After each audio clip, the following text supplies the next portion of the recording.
So hello everyone, welcome to Vidyaist. आज हमारा mind spark series का पहला लेक्चर है जो कि है breathing and exchange of gases. तो माइंड स्पार्क सीरीज में हम फुल 11th और फुल 12th को कवर करने वाले हैं और मैं मिहिर आइसर पुणे से आपका जोलॉजी वाला पार्ट कवर करूंगा। सो आज जो हमारा चैप्टर है breathing breathing and exchange of gases, इसकी डीबीपीस और नोट्स आपको हमारी ऑफिशियल वेबसाइट पे मिल जाएगी विद्या इस नाम से। मैं डिस्क्रिप्शन में लिंक शेयर कर दूंगा, ठीक है। सो चलो इस चैप्टर को शुरू करते हैं। तो सबसे पहले आज हम क्या पढ़ेंगे, ठीक है। Breathing and exchange of gases में हमारे जो आज के टॉपिक होंगे उसमें सबसे पहले तो हम देखेंगे इंट्रो। क्या है ब्रीदिंग, क्या है एक्सचेंज ऑफ गैसेस, किस तरीके से ऑर्गेनिज्म टू ऑर्गेनिज्म ये बदलते हैं, ठीक है। सेकंड हम देखेंगे टाइप ऑफ रेस्पिरेशन, ठीक है, कि किस किस टाइप से रेस्पिरेशन हमारे पास अलग अलग होते हैं। स्ट्रक्चर्स देखेंगे उनसे रिलेटेड, थोरेसिक चैम्बर के बारे में जानेंगे और उसका मैकेनिज्म देखेंगे, ठीक है। सो चलो आगे बढ़ते हैं हम, ठीक है। सो ब्रीदिंग ब्रीदिंग मैकेनिज्म की डिपेंडेंसी किस पे होती है, ठीक है। सो ब्रीदिंग मैकेनिज्म दो चीजों पे डिपेंड करता है। सबसे पहले तो आपका डिपेंड करेगा हैबिटेट पे, ठीक है, और सेकंड होगा ऑर्गेनाइजेशन, ठीक है। हैबिटेट पे किस तरीके से, तो थोड़ा सा एग्जांपल से देखते हैं, ठीक है। सो पहला तो देखो, एक होता है वाटर लिविंग, ठीक है। अब वाटर लिविंग ऑर्गेनिजम्स में अगर आप देखोगे तो ब्रीदिंग एंड एक्सचेंज गैसेस का मैकेनिज्म अलग है, ठीक है। वहां आपको गिल्स देखने को मिलेंगे, अलग अलग स्ट्रक्चर्स देखने को मिलेंगे, ठीक है। वैसे ही अगर आप टेरेस्ट्रियल में देखोगे, ठीक है, I am sorry for the spelling, ठीक है। अगर आप टेरेस्ट्रियल ऑर्गेनिजम्स में देखोगे, सो आपको ट्रैकिया देखने को मिलेगा, आपको लंग्स देखने को मिलेंगे। तो इस तरीके से हैबिटेट पे ये सब चीजें डिपेंड करती है, ठीक है। अब ऑर्गेनाइजेशन पे अगर आप देखोगे तो एक सेकेंड, जैसे आपको पता होगा कि स्पॉन्जेस होता है, ठीक है। स्पॉन्जेस हो गया, ठीक है, सिलेंट्रेट्स हो गया। इनमें जो रेस्पिरेशन का मैकेनिज्म है वो डिफरेंट होता है। स्पॉन्जेस में डायरेक्ट डिफ्यूजन हो जाएगा, केलेंटरस में भी, सॉरी, सिलेंटरेट्स में भी। तो जैसे जैसे कॉम्प्लेक्सिटी बढ़ेगी वैसे वैसे और स्पेशलाइज्ड स्ट्रक्चर्स यहाँ पे आते जाएंगे। सो कौन से स्ट्रक्चर्स होंगे, चलो इस बारे में भी हम पढ़ते हैं, ठीक है। सो अब type of respiration. So type of respiration में अगर आप देखोगे तो पहला तो होगा क्यूटेनियस, ठीक है, क्यूटेनियस हो गया। सेकंड हो गया ट्रेकियल, ठीक है। थर्ड हो गया ब्रेंकियल।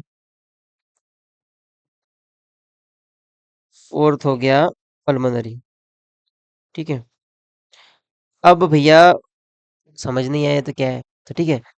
क्यूटेनियस का मतलब होगा रेस्पिरेशन थ्रू स्किन, ठीक है। इसको क्यूटेनियस क्यों बोलते हैं, ठीक है, क्यूटिकल वजह से, क्यूटिकल की वजह से, ठीक है। क्यूटिकल की वजह से, जो कि एक प्रोटेक्टिव लेयर होती है दोनों प्लांट्स और एनिमल्स में, इसलिए उसको क्यूटेनियस रेस्पिरेशन बोलते हैं। तो जो रेस्पिरेशन स्किन थ्रू होगा उसको क्यूटेनियस बोलेंगे, ठीक है। ट्रेकियल जो होगा वो होगा ट्रेकिया ट्यूब से, ठीक है। क्यूटिकल का एग्जाम्पल देखो, अर्थवर्म, ठीक है, अर्थवर्म हो गया एग्जाम्पल, ठीक है। ट्रेकियल का आपको पता है, कॉकरोच आपकी सिलेबस में भी है, ठीक है, CROHCH, ठीक है। कॉकरोच के इसको ट्रेकियल इसलिए बोलते हैं क्योंकि वो ट्रेकिया के ट्यूब से होता है। ट्रेकिया की ट्यूब्स क्या होती है कि कॉकरोच की जो बॉडी होती है उनमें थिन ट्यूब्स होती है जिससे गैसेस का एक्सचेंज होता है, सॉरी। तो ये ए है, ठीक है। ट्रैकिया से होने वाले रेस्पिरेशन को बोलते हैं ट्रैकियल, ठीक है। ब्रांकियल होता है गिल से, ठीक है। गिल से होने वाले रेस्पिरेशन को ब्रैंकियल बोलते हैं। क्यों? क्योंकि ब्रैंकस जो टर्म है, एक सेकंड, ब्रैंकस, हाँ, जोोलॉजिस्ट, ब्रैंकिया जो है जोोलॉजिकल टर्म है गिल्स के लिए, ठीक है। और पल्मोनरी जो बोलते हैं वो होगा आपका लंग्स से। सो ह्यूमंस में होता है पल्मोनरी। पल्मोनरी भी इसलिए क्योंकि कहते हैं क्योंकि लैटिन वर्ड है जिस पल्मो, ठीक है, पल्मो जिसका मतलब होता है लंग्स, ठीक है। तो ये एक लैटिन वर्ड है, यहाँ से ये आया है पल्मोनरी, ठीक है। सो हमने देख लिए cutaneous, tracheal, branchial, pulmonary. Cutaneous skin से, ट्रेकियल ट्रेकिया से, ब्रेंकियल गिल से, पल्मोनरी लंग से। इसका एग्जांपल आप फिशेस ले लो, ठीक है। फिशेस और कुछ आर्थ्रोपोड्स। पल्मोनरी का आप ह्यूमंस एनिमल्स ले लो, ये देखो ह्यूमंस ले लो, ठीक है। एनिमल्स काइंड ऑफ सही नहीं होगा, एक सेकेंड। एनिमल्स सही नहीं है, ठीक है। आप ह्यूमंस ले लो, ठीक है। चलो अब देखते हैं नेक्स्ट। तो अभी इससे रिलेटेड स्ट्रक्चर हमको देखना है, ठीक है। सो सबसे पहले देखेंगे हम, sorry,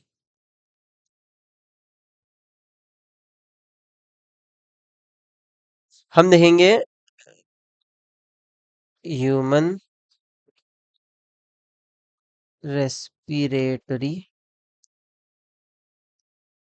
system. So human respiratory system शुरू कहाँ से होता है? सो सबसे पहले तो आएगी आपकी एक्सटर्नल नोस्ट्रिल, ठीक है। एक्सटर्नल नोस्ट्रिल के बाद आएगा आपका नेसल पैसेज, ठीक है। नेसल पैसेज के बाद आएगा आपका नेसल चेम्बर, ठीक है। उसके बाद आएगा आपका फेरिंग्स। फेरिंग्स क्या है भैया? फेरिंग्स है फूड प्लस एयर का कॉमन पैसेज, ठीक है। जो आपका, देखो, मुझे नहीं पता मैं कितने अच्छे से बना पाऊंगा, ठीक है, ट्राई करते हैं। ओके। सो ये वाला जो पार्ट होता है ना, ठीक है, ये कॉमन पार्ट हो गया, ठीक है। ये आपके दांत हो गए, ठीक है। ये आपके कुछ दांत हो गए, ये नीचे के दांत हो गए, ठीक है। सो ये वाला, ये आपकी टंग हो गई यहाँ पे, ठीक है। तो ये वाला पैसेज जो होता है ना, वो हो जाएगा आपका फेरिंग्स, ठीक है। फेरिंग्स से बाद आपका आ जाएगा लेरिंग्स। लेरिंग्स आपको क्या है? लेरिंग्स है आपका वॉइस बॉक्स, ठीक है। सो यहाँ तक आ गया। अब इसके बाद आपका आएगा ट्रेकिया। अब चलो इनके तो स्ट्रक्चर्स का मैंने, देखो, एक एक्सटर्नल नोस्ट्रिल मतलब देखो आपका जो ये वाला पार्ट होता है, ठीक है। नेसल पैसेज मतलब ये जो यहाँ पे होगा, ठीक है, ये नेसल पैसेज, ठीक है। नेसल चेम्बर जो होगा, जो नाक का चेम्बर बोल सकते हैं आप, ठीक है, उसको। फिर उसके बाद फेरिंग्स जो मैंने बता दिया, ये वाला पार्ट जहाँ पे फूड और एयर का एक कॉमन होता है, ठीक है। लेरिंग्स जो होगा, ये है आपका वॉइस बॉक्स, ठीक है। अब हम इसके सामने का पार्ट देखते हैं। एक सेकंड में स्लाइड को डुप्लीकेट कर लेता हूँ, ठीक है। नहीं भाई, हमको टाइटल नहीं चाहिए। एक second, sorry for the inconvenience. Okay. So देखते हैं, अभी यहाँ पे हम देखते हैं। तो ये हो गई ट्रैकिया हमारी, ठीक है। अब ट्रैकिया यहाँ पे डिवाइड होगी, ठीक है। सो ये हो गई आपका फिफ्थ थोरेसिक वर्टिब्रा, ठीक है। जिनको वर्टिब्रल कॉलम्स नहीं बताओगे, ये जो हमारी मनके की हड्डी होती है ना, जो ऐसे पीछे साइड से दौड़ती है, ऐसी होती है थोड़ी सी, ठीक है। थोड़ा ज्यादा ही हेकड़ा हो गया, बट सॉरी। ये जो हमारी हड्डी होती है ना, ये हो गई फिफ्थ थोरेसिक वर्टिब्रा पे जो है, ये ट्रेकिया यहाँ से दोनों साइड से डिवाइड होंगे, ठीक है। तो ये जब डिवाइड होंगे ना, तो इसको पहले हम बोलेंगे प्राइमरी ब्रोंकाई, ठीक है। तो ये प्राइमरी ब्रोंकाई हो गए। फिर ये फर्दर डिवाइड होंगे, ठीक है। सो फर्दर डिवाइड होंगे ये सेकेंडरी ब्रोंकाई में। सेकेंडरी ब्रोंकाई से फिर ये फर्दर डिवाइड होंगे टर्शरी ब्रोंकाई में। टर्शरी ब्रोंकाई से फिर ये फर्दर डिवाइड होंगे इनिशियल ब्रोंकियोल में, ठीक है। Initial bronchiole. इनिशियल ब्रोंकियोल से फिर ये फर्दर डिवाइड होंगे टर्मिनल ब्रोंकियोल। Terminal bronchiole. और फिर आखिरी में यहाँ पे अपना आ जाएगा अल्वियोलाई। अल्वियोलाई। सो पहला डिवीजन हो गया प्राइमरी ब्रोंकाई, फिर हो गया सेकेंडरी, फिर हो गया टर्शरी, फिर हो गया इनिशियल ब्रोंकियल, और ये हो गया टर्मिनल ब्रोंकियल, और आखिरी में हमारा आ गया अल्वियोलाई। सो इस तरीके का ये डिवीजन है। और ये सब आएगा आपके, ओ, गड़बड़ हो गया भाई, एक सेकंड रुक जा। हाँ, ये आ जाएगा आपके, सही से बनाना पड़ेगा। फिर से गड़बड़ हो गया। हाँ ठीक है ठीक है ठीक है ठीक है ठीक है ठीक है। ये हो गई आपकी लंग्स। बट अब मैं ये 2 बार क्यों बना रहा हूँ? क्योंकि ओके सो ये एक साइड हो गया, ठीक है। और फिर ऐसा ही होगा आपका दूसरे साइड। अब ये जो हो गए, ये दो जो हो गए ना, ये हो गए प्लूरल। ओ सॉरी, फिर से जगह नहीं, जगह के अभाव में ये हो गए आपके प्लूरल। प्लूरा बोलते हैं इनको, ठीक है।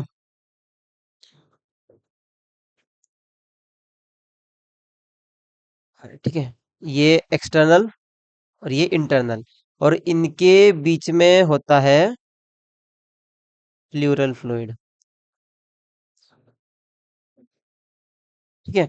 सो स्ट्रक्चर हमारा पूरा क्लियर होगा, ठीक है। इनके बीच में जो होगा वो प्लूरल फ्लूइड होगा। प्लूरल फ्लूइड की होता है ताकि इनके बीच में जो है वो दोनों, इनके बीच में फ्रिक्शन ना हो, ठीक है। सो चलो, लंग्स वाला पार्ट हमारा खत्म हो गया, ठीक है। हाँ, एक और बात, आपका लंग्स क्या बनाता है? तो लंग्स, एक सेकंड सॉरी, आपका लंग्स होता है, lungs is equal to bronchi plus bronchioles, bronchioles plus alveoli, ठीक है। सो ये पूरा आपका लंग्स के अंदर आ जाएगा, ठीक है। ये जो पार्ट है ना हमारा वो। सो चलो नेक्स्ट देखते हैं अभी हम क्या है। सो अरे, प्लूरा का हमने पीछे देख लिया, एक्सटर्नल और एक होती है इंटरनल, ठीक है। सो ये दोनों चीजें होगी। अ, अभी एक और चीज है, हमको हमको देखना है कंडक्टिंग पार्ट कौन सा है और एक्सचेंज पार्ट कौन सा है, ठीक है। सो आपका जो ब्रोंकाई से शुरू होगा, एक सेकेंड।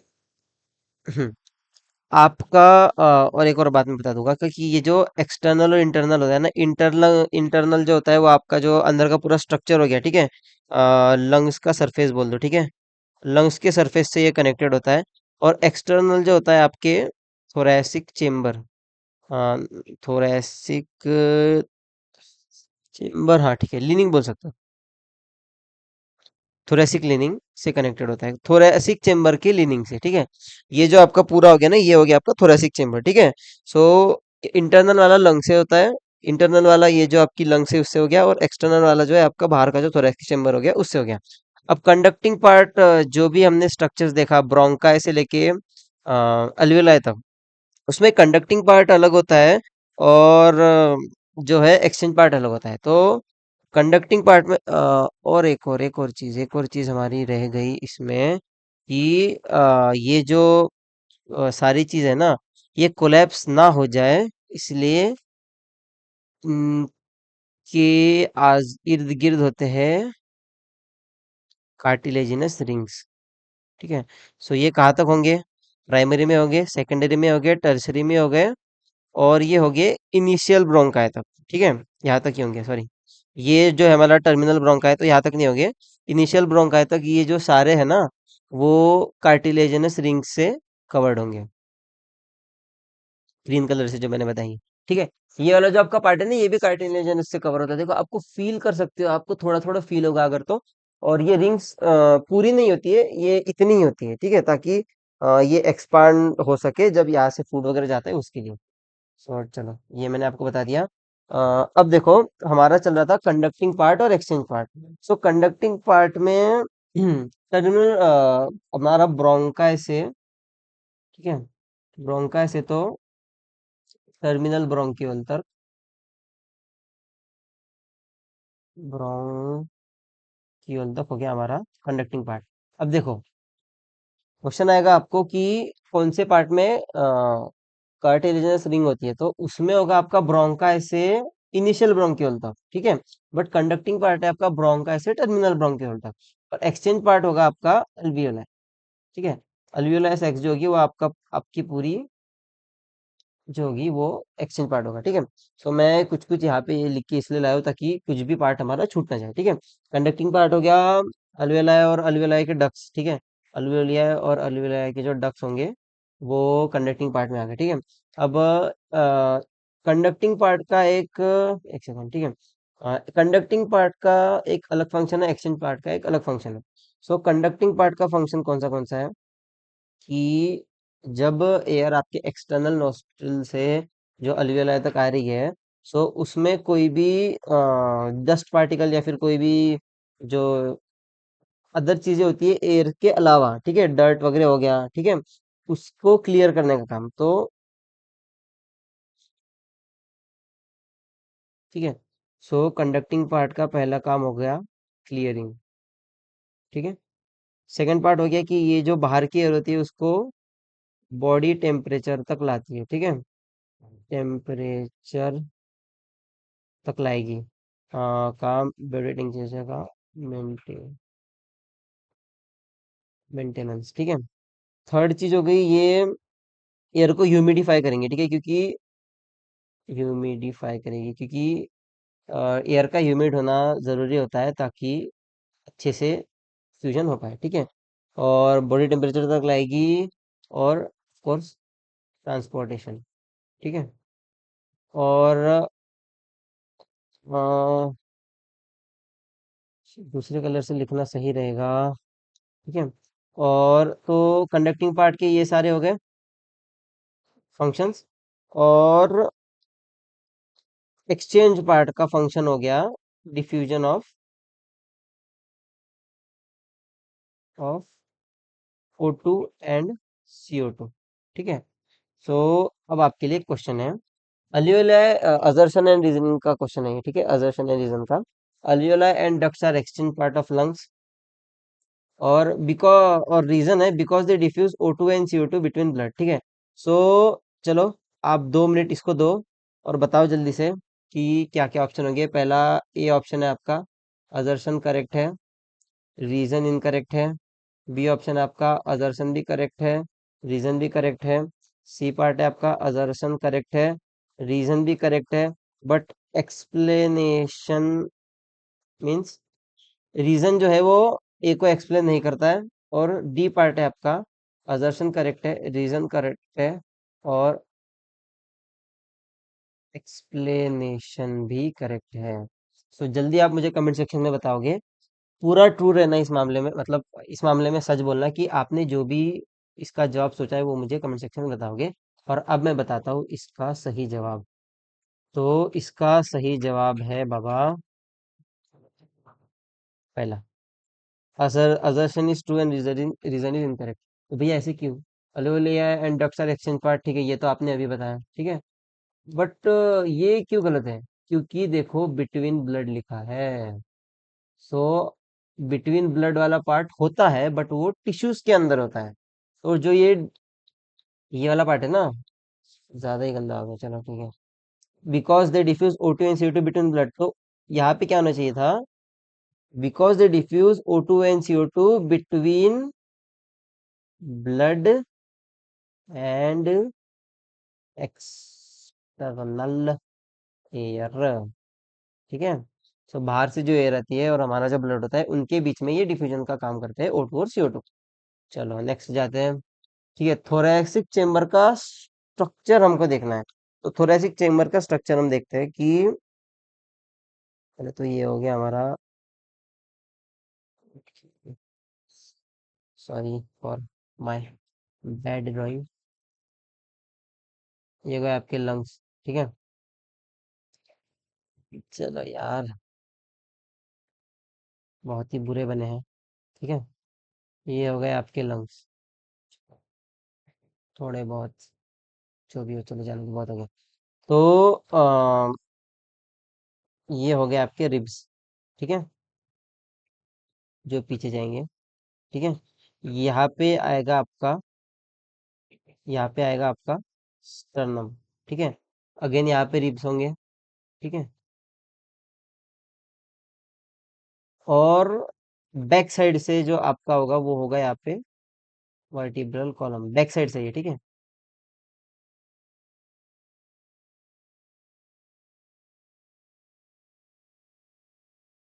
जो भी हो गया। सो अब हम इसका स्ट्रक्चर देखेंगे तो एक और चीज रहेगी हमारी, नीचे साइड होगा। ठीक है, एक बार हम इन सबको लेबल कर देते हैं, ठीक है आपके लिए। ग्रीन का, ठीक है। सो ये वाला जो पार्ट है ना, ये वाला पार्ट हो गया हमारा स्टर्नम। ठीक है, ये आपके हो गए वर्टिब्रल कॉलम्स। ठीक है, ये वाला हो गया आपका डायफ्राम।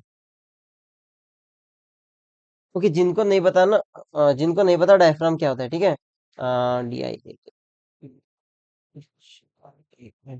डायफ्राम जो होता है ना, नीचे एक बड़ा सा एक मसल होता है, यहाँ से यहाँ तक फैला हुआ मसल होता है, जो कॉन्ट्रैक्ट, और जब वो कॉन्ट्रैक्ट करता है ना, तो वो नीचे फैलता है, मतलब ऐसा नीचे आएगा, और जब रिलैक्स करेगा तो वैसा आएगा। तो उसका नॉर्मल शेप जो होता है, जो डोम शेप होता है, डोम मीन्स कुछ कुछ आपने स्ट्रक्चर देखेंगे जो मंदिरों के ऊपर जो होता है ना, ऐसा ऐसा होता है, ऊपर झंडा लगा होता है, ठीक है। तो ये वाला पार्ट हो गया डोम। तो वो डोम शेप्ड होता है, यहाँ पे आप देख सकते हो कि हल्का सा कर्व जो है आपको दिख रहा है, ठीक है। तो ये आप उसका रिलैक्स्ड पोजीशन में होता है। तो आप मुझे बताओ फिर, नहीं चलो इसको बाद में देखते हैं, इसको करते हैं हम clear, ठीक है। सो और आपका क्या हो गया, ये हो गया आपके रिब्स। तो अभी जो थोरेसिक चेम्बर का जो स्ट्रक्चर है, उसमें अगर आप देखोगे तो वेंट्रल साइड ये वाली होगी, ठीक है। जो सामने साइड होती है वो होगी वेंट्रल, और पीछे साइड जो होगी वो होगी डोर्सल। तो रिब्स और स्टर्नम जो है, ठीक है, ये स्टर्नम हो गया वेंट्रल साइड, ठीक है। रिब्स हो गए, नहीं सॉरी, रिब्स नहीं, अब देखो, स्टर्नम अगर आगे से है तो पीछे से वर्टिब्रा होंगे, तो ये हो गया dorsal side. Sorry sorry sorry for ribs का, मैंने मेरे मुंह से स्लिप हो गया, ठीक है। स्टर्नम वेंट्रल साइड से कवर करेगा आपके थोरेसिक चेम्बर को, डोर्सल साइड से वर्टिब्रल कॉलम ये करेगा। रिब्स आपको, रिब्स उसको बाजू से कवर करेंगे, उसके लिए टेक्निकल टर्म क्या कर सकते हैं अपन, लेटरल, ठीक है। लेटरल वाला जो पोर्शन होगा वो रिब्स देखेंगे, ठीक है। और डायफ्राम उसका काइंड ऑफ लोअर बोल दो, ठीक है। लोअर पोर्शन जो होगा वो डायफ्राम होगा। Ventral, sternum, lower libs, okay okay okay, ठीक है। सो एक और बार मैं समराइज कर देता हूँ सारी चीजें।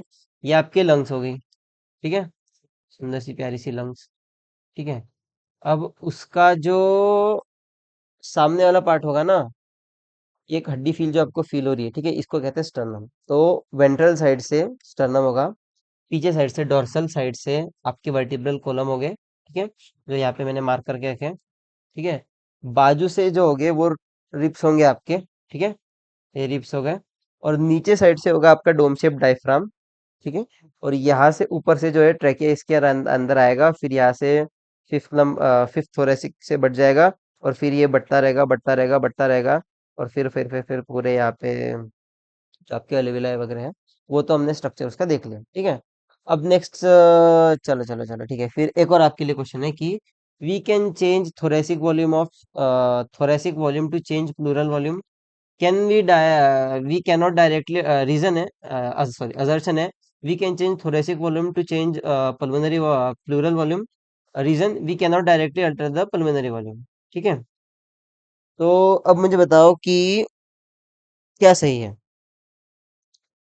फिर से वही अपने चार ऑप्शंस है कि असर्शन सही है, रीजन भी सही है, असर्शन सही है, रीजन गलत है, असर्शन सही है, रीजन सही है, करेक्ट करेक्ट एक्सप्लेनेशन है, असर्शन सही है, रीजन सही है, एक्सप्लेनेशन गलत है। अब आप मुझे बताओ कि क्या आंसर,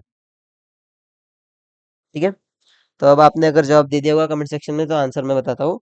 आंसर है कि असर्शन बराबर है, रीजन बराबर है, और एक्सप्लेनेशन भी बराबर है, ठीक है। क्यों?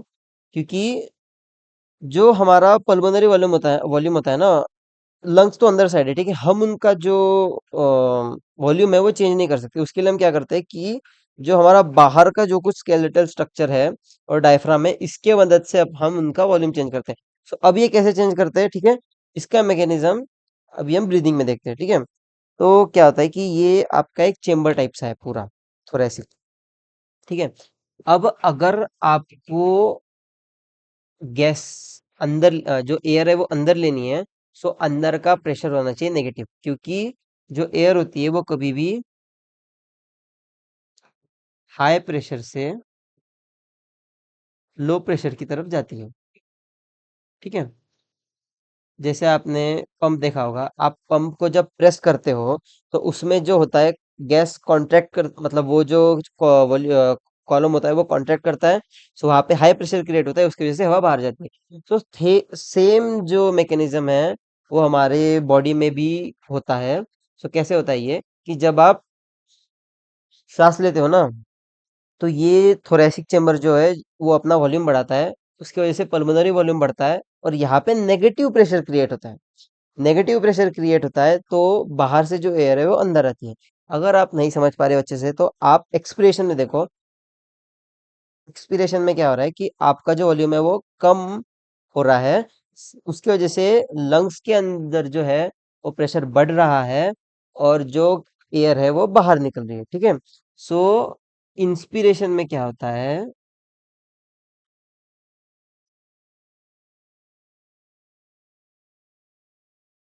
इंस्पिरेशन में और एक्सपीरेशन में, ठीक है, लंग्स के अंदर ये दोनों चीजें हम लंग्स के लिए देख रहे हैं। ठीक है। लंग्स के अंदर प्रेशर क्या होगा, लंग्स के अंदर प्रेशर क्या होगा। ठीक है। सो इंस्पिरेशन में लंग्स के अंदर नेगेटिव प्रेशर है, जिसकी वजह से एयर जो है वो बाहर से अंदर आ रही है, तो लंग्स के अंदर जो प्रेशर होगा वो नेगेटिव होगा। और एक्सपिरेशन में जो लंग्स के अंदर प्रेशर होगा वो पॉजिटिव होगा। ठीक है। सो अब हम देखते हैं कि किस तरीके से जो है ये प्रेशर कम ज्यादा होता है, कौन से मसल्स इनमें इन्वॉल्व है। ठीक है। सो पहले हम देख लेते हैं इंस्पिरेशन के लिए। ठीक है। इंस्पिरेशन के लिए कौन से मसल्स इन्वॉल्व है। ठीक है। सो बेसिकली दो मेजर मसल्स जो है इनमें इन्वॉल्व है। ठीक है। पहला तो होगा, सॉरी, कॉन्ट्रैक्शन ऑफ डायफ्राम। ठीक है। और यहाँ पे होगा contraction of external intercostal muscles. ठीक है। सो अब देखो आप कि इंस्पिरेशन जब आप कर रहे हो तो आप दो, एक मूवमेंट तो आपको सीधी दिख रही है कि आपका जो रिब्स है वो हल्के से ऊपर आ रहे हैं। ठीक है। और जो डायफ्राम जो आपको विजिबल नहीं है वो जो होता है वो नीचे जाता है। ठीक है। सो डायफ्राम का कॉन्ट्रैक्शन होता है और एक्सटर्नल इंटरकोस्टल मसल का कॉन्ट्रैक्शन होता है। तो डायफ्राम क्या करता है कि, ठीक है, डायफ्राम आपके लंग्स के वॉल्यूम को एंटेरो पोस्टेरियर इंक्रीज करता है और एक्सटर्नल इंटरकोस्टल मसल्स आपके रिब्स को लिफ्ट करते हैं। ठीक है। सो ये डोर्सो वेंट्रली जो है वॉल्यूम को बढ़ाता है। अब इसको भैया कैसे याद रखें। ठीक है। एंटेरियर पोस्टीरियर, एंटेरियर और पोस्टीरियर में जिनको भी कंफ्यूजन होता है ना, उनका कंफ्यूजन मैं आज खत्म करता हूँ। A for anterior, A for आगे, P for posterior, P for पीछे। ठीक है। तो अब देखो, एंटीरियर मतलब आगे, पोस्टीरियर मतलब पीछे। सो ये वाली डायरेक्शन में जो वॉल्यूम बढ़ाता है वो है अपना, आगे भैया आपने, आगे, हाँ, डायफ्राम भैया। तो एंटीरियर पोस्टीरियर रीजन में बढ़ाने वाला डायफ्राम। और डोर्सो वेंट्रल तो पहले भी हमने देखा, जैसे कि मैंने क्या कहा था आपको, वेंट्रल साइड में स्टर्नम होता है, डोर्सल साइड में आपकी जो होती है वर्टिब्रा होती है, वर्टिब्रल कॉलम होता है। ठीक है। सो जब रिब्स को ऐसे उठा रहा है तो इस, ऐसे देख सकते हो कि ऐसे साइड में जो वॉल्यूम बढ़ाता है डोर्सो वेंट्रल, वो contraction of external intercostal muscles rib को लिफ्ट करके ऐसा वॉल्यूम बढ़ाते हैं, और ऐसा वॉल्यूम जो है वो आपका एंटीरियर पोस्टीरियर हो गया। एंटेरो पोस्टीरियर में आपका कॉन्ट्रैक्शन ऑफ डायफ्राम होता है। ठीक है। अब देख, ये तो इंस्पिरेशन के लिए देख लिया। अब हम देखते हैं एक्सपीरेशन के लिए। न्यू स्लाइड ऐड कर देते हैं। ठीक है। और अगेन एक सेकेंड। Expiration, expiration. ठीक है। सो इसमें रिलैक्सेशन होता है। देखो, ये आप जैसे मैंने लिखा है ना, वैसे ही लर्न करोगे तो आपको ज्यादा सही रहेगा। ठीक है। इंस्पिरेशन में दोनों का कॉन्ट्रैक्शन, डायफ्राम का भी। बच्चे क्या क्या कंफ्यूज होते हैं कि डायफ्राम कॉन्ट्रैक्ट हुआ, ये रिलैक्स हुआ। तो देखो, इंस्पिरेशन में दोनों वक्त कॉन्ट्रैक्शन ही होता है। डायफ्राम का anteroposterior, anteroposterior, anteroposterior volume में, और external intercostal muscles dorsoventral volume में। ठीक है। और एक्सपीरेशन में भी जो है, दोनों मसल्स का रिलैक्सेशन होता है। Relaxation of diaphragm. ठीक है। और रिलैक्सेशन ऑफ एक्सटर्नल इंटरकोस्टल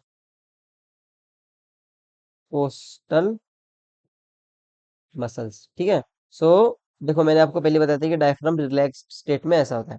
सो जब उसका कॉन्ट्रैक्शन हुआ तो वो ऐसा चपटा हो गया, वॉल्यूम ऐसे एंटेरियर पोस्टीरियर इसमें बढ़ गया, और रिलैक्स हो गया तो फिर से छोटा हुआ। समझे आप? Inspiration, expiration. सो ये उसका रिलैक्सेशन है। ठीक है।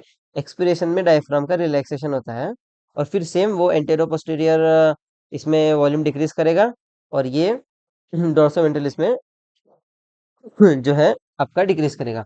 बट आपको पता है कि ये तो हो गया नॉर्मल, बट जो एक्स्ट्रा अमाउंट हम लेते हैं ना एयर का हमारे इसके अंदर, तो उसके लिए देखो, एक्स्ट्रा अमाउंट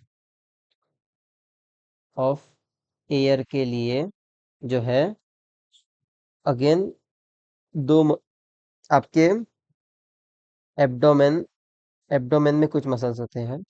ठीक है। और इंफॉर्मेशन, और एक ज्यादा का मैं बता देता हूँ कि इंटरनल इंटरकोस्टल मसल्स, एनसीईआरटी में नहीं दिया ये। ठीक है। तो एक्स्ट्रा अमाउंट जो है अंदर लेने के लिए, एक तो एब्डोमिनल मसल्स होते हैं जो हेल्प करते हैं।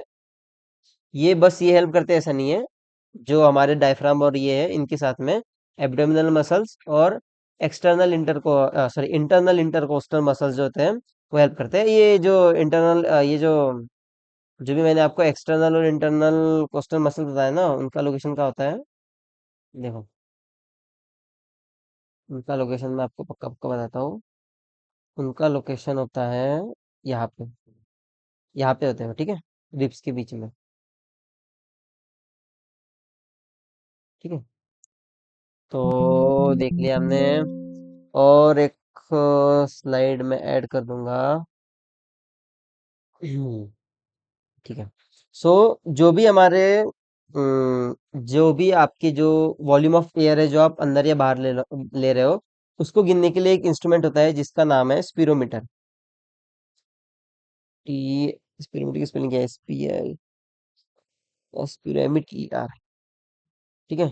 तो स्पिरोमीटर एक ऐसा डिवाइस है जो आपके जो वॉल्यूम को है, जो आप इनटेक ले रहे हो, मतलब जो अंदर ले रहे हो बाहर छोड़ रहे हो, उसको गिनने के लिए स्पिरोमीटर यूज होता है। ठीक है।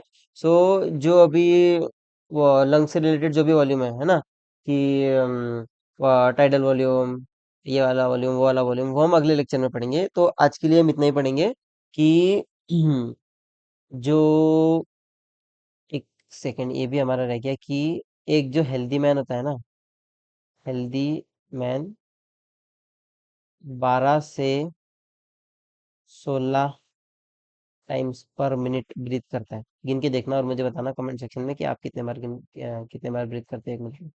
सो एक हेल्दी इंसान जो होता है वो 12 से 16 बार ये प्रोसीजर दोहराता है। ठीक है। 12 से 16 के बीच में। सो चलो एक बार हम पूरा समराइज कर देते हैं हमारा लेक्चर आज का, ठीक है। सो सबसे पहले, हाँ, डीपीपीज और नोट्स आपको मिल जाएंगे, ठीक है। सबसे पहले हमने देखा कि मैकेनिज्म की डिपेंडेंसी कैसी है ब्रीदिंग और एक्सचेंज ऑफ गैसेस की। तो हैबिटेट पे डिपेंड करता है, ऑर्गेनिज्म पे डिपेंड करता है। हैबिटेट पे कैसे, भैया वाटर लिविंग है तो उसके लिए अलग होगा, जैसे फिश के लिए अलग होगा, ठीक है। जिराफ के जिराफ के लिए जो होगा वो अलग होगा, ठीक है। सो हैबिटेट के हिसाब से हो गया। ऑर्गेनाइजेशन के हिसाब से कैसे कि सीलेंट स्पॉन्जी सिलेंडर्स में डायरेक्ट डिफ्यूजन से हो गया, ठीक है।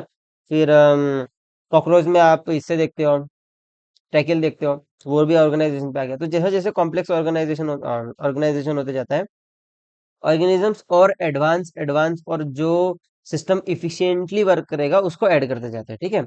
सो ब्रीदिंग मैकेनिज्म डिपेंडेंसी दो चीजों पे डिपेंड करती है, एक तो हैबिटेट कैसा है और ऑर्गेनाइजेशन कैसा है, ठीक है। सेकंड हमने देखा स्किन से होने वाले टाइप्स ऑफ रेस्पिरेशन, देखा हमने कि स्किन से होने वाले रेस्पिरेशन को क्यूटेनियस बोलते हैं, ट्रेकिया से होने वाले को ट्रेकियल बोलते हैं, गिल से होने वाले को ब्रेंकिया कहते हैं, और लंग से होने वाले को पल्मोनरी कहते हैं, ठीक है। एग्जाम्पल देख रहे हैं हमने अर्थवर्म, ट्रैकेल का कॉकरोच, फिश, गिल्स का फिशेस, लंग्स का आपने हमने ह्यूमन देख लिया, ठीक है। अब देखा हमने स्ट्रक्चर, स्ट्रक्चर तो स्ट्रक्चर में देखा हमने एक्सटर्नल नोस्ट्रिंग, नेसल पैसेज, नेसल चेंबर, फेरिंग्स, लैरिंग्स, ठीक है। उसके बाद हमने देखा ट्रेकिया, ट्रेकिया यहाँ से डिवाइड होता है फिफ्थ थोरेसिक वर्टिब्रा पे, प्राइमरी, सेकेंडरी, टर्शरी। उसके बाद होता है ब्रोंकिया खत्म हो गए, फिर उसके बाद initial bronchiole, terminal bronchiole. C shaped होते हैं प्राइमरी ब्रोंकाई से तो इनिशियल ब्रोंक्यूल तक, ठीक है। टर्मिनल पे नहीं होते, इनिशियल ब्रोंक्यूल तक, ठीक है। और फिर जो आखिरी में पार्ट होता है टर्मिनल ब्रोंक्यूल और अल्वियोलाई, ठीक है। लंग्स में आता है ब्रोंकाई, ब्रोंक्यूल्स और अल्वियोलाई, ठीक है। अब एक्सटर्नल प्लूरा और जैसे ये यही पे प्लूरा मैंने बता दिया था आपको, ठीक है। कहा गया, सो सॉरी, ठीक है। ये जो दो है, ये बाहर की होगी एक्सटर्नल, ये हो गई इंटरनल, ठीक है। दो प्लूरा हो गए, उनके बीच में जो फ्लूइड होता है उसको कहते हैं प्लूरल फ्लूइड। बहुत इजी बताने की, बहुत इजी याद करने के लिए, ठीक है।